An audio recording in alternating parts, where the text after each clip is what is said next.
नमस्कार विद्यार्थी मित्रांनो, आपण गेल्या व्हिडिओमध्ये समासाचे प्रकार, त्यामध्ये बहुव्रीही समास आणि बहुव्रीही समासाचे जे 6 प्रकार आहेत, या 6 प्रकारांच्या विषयीची माहिती आपण घेतलेली होती. आज आपण लेखन कौशलम यासाठी आपल्या कृतीपत्रिकेमधील जो 6वा विभाग, षष्ठः विभागः, यामध्ये अपठित गद्य आणि अपठित पद्य उतारे जे आपल्याला विचारले जाणार आहेत, त्याविषयीची माहिती आपण आज पाहणार आहोत. त्यामध्ये आपण आज गद्य उतारा आणि गद्य उतार्यावर ज्या काही कृती आहेत, या कृती कोणकोणत्या आहेत आणि आपल्याला एखादा गद्य उतारा विचारला तर ह्या कृती आपण सोडवायच्या कशा, बिनचूक सोडवताना किंवा परीक्षक आपले हे प्रश्न तपासत असताना आपल्याला योग्य ते गुणदान होईल या पद्धतीविषयी आपण थोडीशी माहिती घेऊया. षष्ठः विभागः अपठितम. अपठितम गद्य आणि पद्य. गद्यासाठी 4 गुण तर पद्यासाठी 4 गुण, असे एकूण 8 गुणांचा हा विभाग आहे. नवीन कृतीपत्रिकेमध्ये तुम्हाला हा जो विभाग आहे तो विभागामध्ये गद्य विभागासाठी ह्या दिलेल्या 6 कृती आहेत. ह्या 6 कृती आपल्याला परिचयाच्या आहेतच. यातील काही कृती ज्या आहेत त्या द्वितीय विभागः, दुसरा जो विभाग आहे त्या दुसऱ्या विभागामध्ये सुद्धा यातील काही कृती आपण पाहिलेल्या आहेत. तर यामध्ये तुम्हाला 60 ते 80 शब्दांनी युक्त असा एखादा गद्यांश अपठित दिला जाईल आणि तो जो गद्यांश आहे तो गद्यांश याच्यावर तुम्हाला 6 कृती विचारल्या जातील. 6 कृतींपैकी 4 कृती आपण सोडवायच्या आहेत. प्रत्येक कृतीसाठी 1 गुण, अशा पद्धतीने तुम्हाला 4 गुण विचारले जातील. बऱ्याच वेळेला पूर्ण वाक्याने उत्तर होतं. पहिली जी कृती आहे त्यामध्ये काही वेळेला 1 प्रश्न किंवा 2 प्रश्न दिले जातात. यामध्ये तुम्हाला विशेषतः 1 प्रश्न असेल तर एका उत्तरासाठी 1 गुण, 2 प्रश्न असतील तर अर्धा गुण, या पद्धतीने 1 गुण, शक्यतो एकच प्रश्न दिला जातो. दुसरा जो आहे तो प्रातिपादिकम लिखत. यासाठी तुम्हाला 2 शब्द दिले जातील. प्रातिपादिकम म्हणजेच मूळ शब्द, दिलेलं एखाद्या नामाचं सर्वनामाचं रूप दिलं जाईल आणि त्या रूपामधील जो मूळ शब्द आहे तो मूळ शब्द आपल्याला लिहायचा आहे. याच्यासाठी तुम्हाला 2 शब्द दिले जातील. प्रत्येक शब्दासाठी अर्धा गुण, यानुसार तुम्हाला 2 उदाहरणं सोडवायची आणि त्यासाठी 1 गुण आहे. त्यानंतर तिसरी जी कृती आहे ती वाक्यम पुनर्लिखित्वा सत्यम वा असत्यम इति लिखत. हा जो प्रश्न आहे, पहिला प्रश्न पूर्ण वाक्याने उत्तरत, हा देखील आपण द्वितीय विभागामध्ये तृतीय विभागामध्ये पाहिलेला आहे. त्याचबरोबर तिसरा जो प्रश्न आहे तो देखील आपल्याला प्रथम विभागामध्ये, द्वितीय विभागामध्ये आणि तृतीय विभागामध्ये आपल्याला पाहायला मिळालेला आहे. वाक्यम पुनर्लिखित्वा सत्यम वा असत्यम इति लिखत जरी दिसताना तो प्रश्न सोपा वाटत असला तरी सुद्धा यामध्ये वाक्य परिच्छेदामधील व्यवस्थित वाचणं गरजेचं आहे. त्यामध्ये तुम्हाला चुकून एखादा शब्द जो आहे तो शब्द वेगळ्या पद्धतीने विचारला जातो आणि मग त्यावेळेला आपण सत्य की असत्य याच्यामध्ये भ्रम निर्माण होतो आणि काही वेळेला आपल्याला इथं मार्क आपले जाऊ शकतात. म्हणून ज्या वेळेला सत्यम व असत्यम असं द्यायचं असेल त्यावेळेला मात्र तुम्ही पूर्ण परिच्छेद, त्या परिच्छेदाचं आपल्याला आकलन होणं गरजेचं आहे. परिच्छेदामध्ये जो विषय आहे तो विषय आपल्याला समजणं गरजेचं आहे. केवळ पूर्ण वाक्यानं उत्तरत हे देत असताना तुम्हाला केवळ तिथं असणारं जे वाक्य आहे ते वाक्य जसंच्या तसं आपल्याला देऊन चालणार नाही. त्यानंतर चौथी जी कृती आहे ती म्हणजे माध्यम भाषा सरलार्थम लिखत. यामध्ये तुम्हाला त्या गद्य उतार्यामधील कोणतंही एखादं वाक्य दिलं जाईल. त्या वाक्यासाठी शब्दांची मर्यादा आपल्याला स्वरूपामध्ये दिलेली नाही, परंतु शक्यतो 6, 7, 8 शब्दांचं वाक्य तुम्हाला सरळ अर्थासाठी दिलं जाणार आहे. माध्यम भाषा म्हणजेच तुम्हाला आपण मराठी माध्यम स्वीकारलेलं आहे. तुम्हाला त्या वाक्याचं मराठीमध्ये भाषांतर करावयाचं आहे. इंग्रजी माध्यमाच्या मुलांनी त्याचं भाषांतर जे आहे ते इंग्रजीमध्ये करावं लागणार आहे. त्यासाठी तुम्हाला एकच वाक्य दिलं जाईल. त्या वाक्याचं तुम्हाला सरलार्थ लिहायचा आहे. त्यानंतर 5वी जी कृती आहे ती 5वी कृती विभक्त्यंत पदम. यामध्ये जे शब्द दिले जातील ते शब्द कोणत्या विभक्तीमध्ये आहेत ती फक्त विभक्ती आपल्याला लिहायची.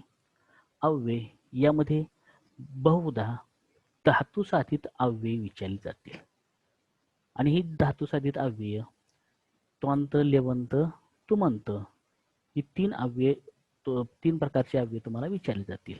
क्रियापदम क्रियापदांच्या बाबतीमध्ये मात्र तुम्हाला लट लकार, लोट लकार, लंग लकार, विधिलिंग लकार, लिट लकार, लुट लकार हे सर्व प्रकार तुम्हाला याच्यामध्ये विचारले जातील.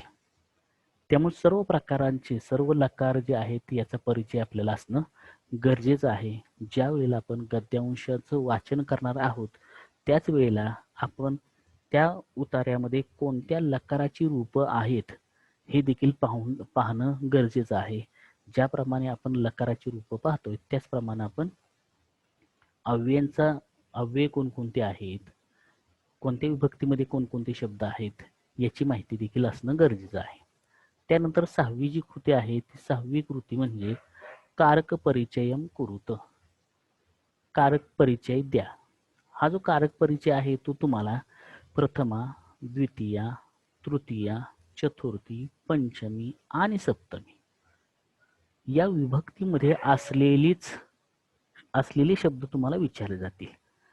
परंतु एका विद्यार्थ्याची अशी शंका की जर एखादा शब्द जर आपल्याला षष्ठी विभक्तीमध्ये विचारला तर आपण त्याचं रूप कसं द्यावं.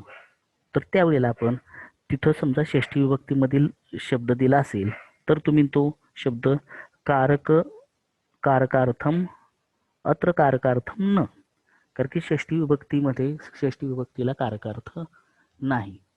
प्रत्येक विभक्त्यांचे कारकार्थ आपल्याला माहीत असणं गरजेचं आहे. प्रथमाचा कारकार्थ कर्ता, द्वितीयेचा कर्म, तृतीयेचं करण, चतुर्थी संप्रदान, पंचमी अपादान, सप्तमी अधिकरणम.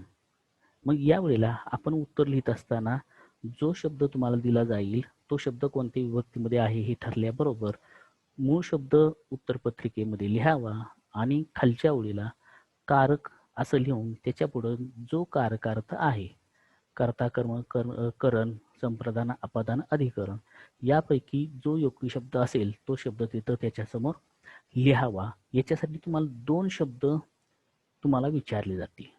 त्या 2 शब्दांचे हे प्रत्येक शब्द जो आहे तो अर्ध्या गुणांना तुम्हाला विचारला जाणार आहे. आता एक उदाहरण म्हणून आपण बघूया. अपठितम गद्यम. आता पद्य आपण आता विचारणार आहे. केवळ गद्य उतार्याबद्दल आपण माहिती घेऊया. आपल्या समोर असणारा हा जो गद्य उतारा आहे तो गद्य उतारा कन्याकुमारी किंवा विवेकानंद यांचं जे स्मारक आहे कन्याकुमारी या ठिकाणी असलेलं याच्याविषयीची माहिती आहे. ही माहिती घेत असताना आपलं लक्ष हे जे आहे ते या परिच्छेदामधील धातुसाधित अव्यय, धातुसाधित विशेषण, लकाराची रूप इत्यादी रूप जे आहेत ते आपल्याला जाता जाता आपण त्याचा परिचय करून घ्यायचा आहे. बघूया आपण नेहमी आपल्या पुढं पाठ्येतर गद्य उतारा आल्याबरोबर तो उतारा अत्यंत काळजीपूर्वक संधी विग्रह करून वाचन करणं अपेक्षित आहे. ज्या वेळेला आपल्याला एखाद्या वाक्याचं बोध झाला नाही, आकलन झालं नाही तर ते वाक्य पुन्हा वाचून तो पूर्ण परिच्छेदाचा आशय जो आहे तो समजून घेणं गरजेचं आहे. बघूया हा परिच्छेद. तामिळनाडू प्रदेशे भारतस्य दक्षिण कोणस्य अन्ते बिन्दुरूपेण दृश्यते कन्याकुमारी. अत्र पूर्वसमुद्रस्य, पश्चिमसमुद्रस्य, दक्षिणसमुद्रस्य च संगमः भवति. एते त्रयः समुद्राः भारतवर्षस्य पदतलं निरन्तरं प्रक्षालयन्ति. प्रातः सायं च सर्वदा जनानां महान् सम्मर्दः भवति. प्रातः सूर्योदयस्य सायं सूर्यास्तस्य च दृश्ये सर्वेषां मनः हरत। अत्र एकम् अन्यद् दर्शनीयं स्थानम् अस्ति।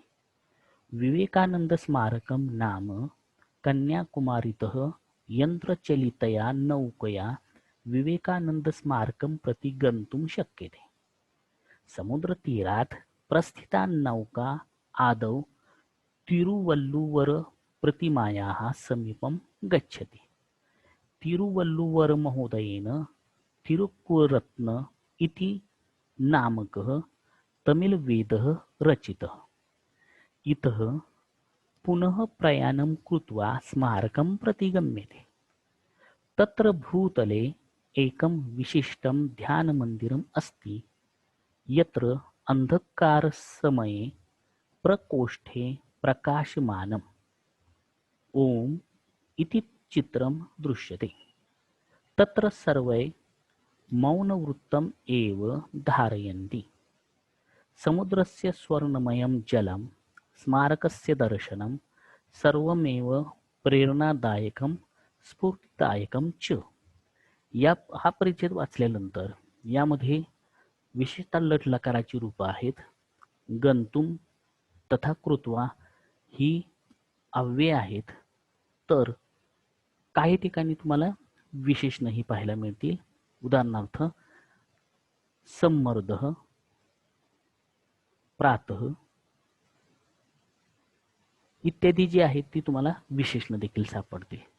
त्याचबरोबर काही संख्यावाचक विशेषण यामध्ये त्रय ही जी आहे ती संख्यावाचक विशेषण आहे. एकम हे देखील संख्यावाचक विशेषण आहे.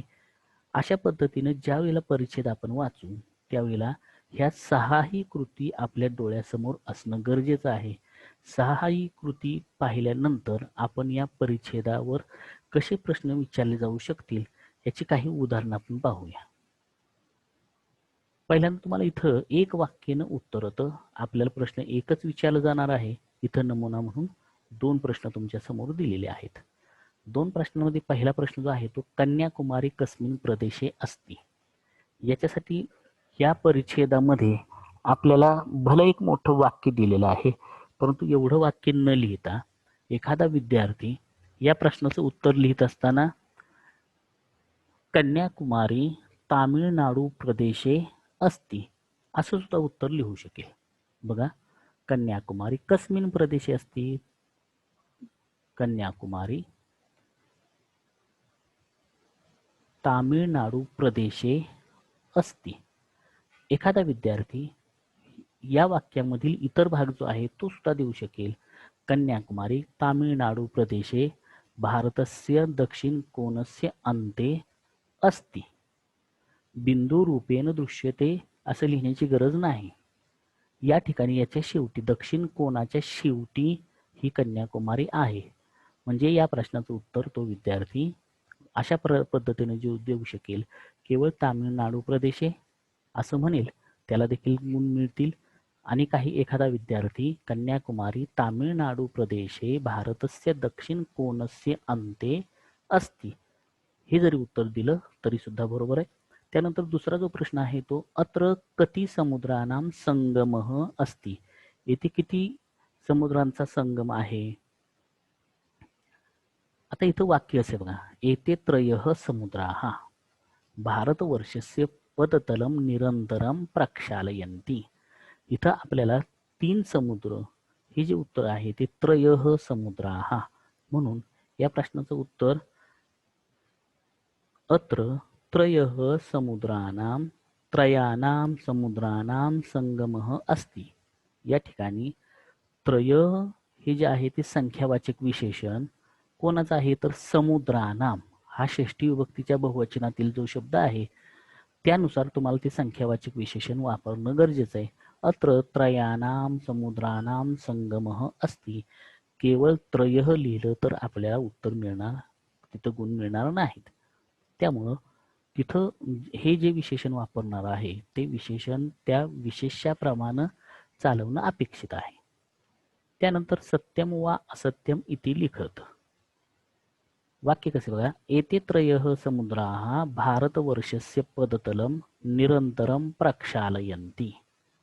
हे 3 समुद्र भारतवर्षस्य पदतलम निरंतरम, निरंतर म्हणजे नेहमी, प्रक्षालयन्ति. हे वाक्य बघितल्यानंतर आपल्याला निश्चित हे वाक्य सत्य आहे हे जाणवतं की हे तीनही समुद्र भारत देशाचे पाय नेहमी धुतात, प्रक्षालन करतात, म्हणून हे वाक्य जे आहे ते सत्यम. पण इथं आपल्याला एक पैकी एक गुण मिळवायचा असेल तर कृतीपत्रिकेमध्ये दिलेलं जे वाक्य आहे ते वाक्य पूर्ण लिहिणं गरजेचं आहे.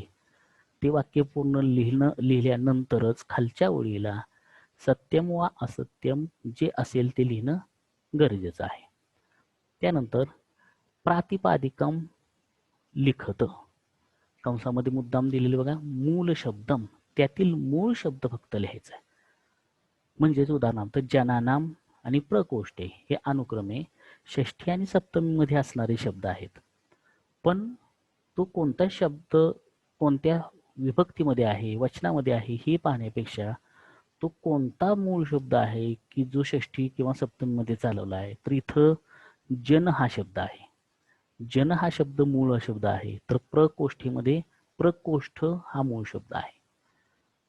म्हणून तिथं जन प्रकोष्ठ मूळ शब्द जे आहेत कृतीपत्रिकेमध्ये दिलेले ते आधी लिहावेत आणि पुढं प्रातिपादिक असं लिहून त्याचं उत्तर जन किंवा प्रकोष्ठ असं देणं अपेक्षित आहे.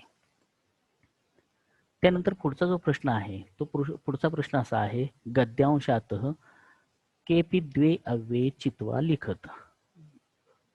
गद्यांशातून कोणतीही 2 अव्यये शोधून लिहा. खरं तर इथं जे प्रश्न आहे तो धातू साधित अव्यय जे आहेत त्यांच्याविषयीचा आहे. ज्याप्रमाणे एखादा विद्यार्थी म्हणेल की या परिच्छेदामध्ये अत्र हे अव्यय आहे, मग हे अव्यय लिहिलं तर चालेल का? अत्र, यत्र, तत्र ही अव्यय आहेत, परंतु ही अव्यय न लिहिता तिथं तुम्ही आधी धातू साधित अव्यय आहेत का हे पहा आणि नंतरच मग अन्य लिहा. मग एखादा विद्यार्थी गंतुम आणि कृत्वा ही जी 2 धातू साधित अव्यय आहेत ती लिहिल आणि नंतर मग तुम्ही यत्र, तत्र ही जी अव्यय आहेत ही अव्यय लिहिली तरी चालू शकेल. च हे सुद्धा अव्यय आहे, तत्र, यत्र ही अव्यय आहेत आणि म्हणून ही अव्यय लिहिली तरी चालण्यासारखं आहे. आणि म्हणून पण प्रारंभी लिहित असताना मात्र आपण जी धातुसाधित अव्यय आहेत तीच लिहावीत. त्यानंतर माध्यम भाषा सरलार्थम लिखत. तुम्हाला या परिच्छेदातील कोणतंही एखादं वाक्य तुम्हाला पूर्ण दिलं जाईल. मगाशी सांगितल्याप्रमाणे 6, 7, 8 शब्दांचं ते वाक्य असेल. कृतीपत्रिकेमध्ये मात्र अशा प्रकारचा उल्लेख नाही की वाक्य किती शब्दांचं असेल. तर यामध्ये शक्यतो 6, 7, 8 शब्द असतील असं ते वाक्य असेल. त्याचं माध्यम भाषा सरलार्थम लिखत, भाषांतर नव्हे सरलार्थ. त्या वाक्याचा सरलार्थ जो आहे तो जो लेखनकर्त्याचा सांगण्याचा उद्देश आहे तो सांगण्याच्या उद्देशाला छेद न देता तुम्ही त्या वाक्याचं लिहिलेलं असेल ते मात्र तुम्हाला तो सरलार्थ असणार आहे. जसं की इतः पुनः प्रयाणम कृत्वा स्मारकम प्रति गम्यते. इथून पुढे पुन्हा प्रयाण करून निघून, प्रयाणम कृत्वा निघून, स्मारकम प्रति गम्यते स्मारकाकडे जावे लागते. अशा पद्धतीने तुम्ही तो सरलार्थ लिहायचा आहे. त्यानंतर शेवटची जी कृती आहे ती म्हणजे कारक परिचयम कुरुत. यामध्ये तुम्हाला प्रथमा, द्वितीया, तृतीया, चतुर्थी, पंचमी आणि सप्तमी यांचे कारकार्थ मगाशी सांगितल्याप्रमाणे लक्षात असणं गरजेचं आहे. मुद्दाम या ठिकाणी समुद्रस्य हा शब्द जो आहे तो षष्ठीमध्ये दिलेला आहे. मग असा एखादा शब्द आला तर काय लिहायचं? आधी पहिला शब्द बघूया, यंत्रचलितया. मूळ शब्द आहे यंत्रचलिता, यंत्रचलिता नौका. आणि मग हे या यंत्रचलिता ह्या आकारांत स्त्रीलिंगी नामाचं ते तृतीय विभक्तीचं एक वचन आहे. म्हणून तुम्ही उत्तरपत्रिकेमध्ये यंत्रचलिता हा शब्द लिहायचा आणि त्याखाली तृतीय विभक्ती लिहून त्याचा कारक मात्र अधोरेखित करणं गरजेचं आहे. त्याचा तृतीय विभक्तीचा कारक अर्थ आहे करणम. आणि म्हणून तिथं कारक लिहित असताना करणम असा लिहावा. त्यानंतर समुद्रस्य हा शब्द मात्र षष्ठीमध्ये षष्ठी विभक्तीला कारकार्थ नाही, कारण षष्ठी विभक्तीमध्ये एखाद्या शब्दाचा संबंध दुसऱ्या शब्दाशी दाखवताना षष्ठी विभक्तीचा वापर केला जातो, त्यामुळे तिथं कारक नाही. म्हणून तिथं उत्तर देत असताना अत्र कारकार्थम न वर्तते, येथे कारकार्थ नाही. कंसामध्ये षष्ठी विभक्ती हे कारकार्थम न असते. बघा, एखाद्या षष्ठी विभक्तीमध्ये शक्यतो शब्द आपल्याला दिलाच जात नाही, पण एखाद्या वेळेला आला तर आपण तिथं काय लिहावं, तर हा शब्द या शब्दाचे कारकार्थ नाही, कारण हा शब्द षष्ठी विभक्तीमधील आहे. अशा पद्धतीनं आपण एखादा अपठित गद्य उतारा आला तर त्यावर विचारलेल्या ज्या 6 कृती आहेत, ह्या 6 कृती लक्षात घेऊनच आपण त्याच्यावरील प्रश्न जे आहेत ते प्रश्न कसे विचारले जातील हे लक्षात ठेवून आधी गद्य उतार्याचं व्यवस्थित वाचन करावं आणि नंतर त्या प्रश्नांची उत्तरं द्यावीत. प्रश्नांची उत्तरं देत असताना अपेक्षेप्रमाणे काही वेळेला पूर्ण वाक्य लिहिणं अपेक्षित आहे. ते वाक्य लिहिल्यानंतरच उत्तर द्यावं, केवळ उत्तर देऊ नयेत. एक वाक्यानं उत्तरत असेल त्यावेळी प्रश्न लिहिण्याची गरज नाही, केवळ उत्तर लिहावं. यानंतर आपण एखादा अन्य गद्य उतारा पुढच्या व्हिडिओच्या माध्यमातून पाहणार आहोत. सध्या याच गद्य उताराचा अभ्यास आपण करूया. धन्यवाद.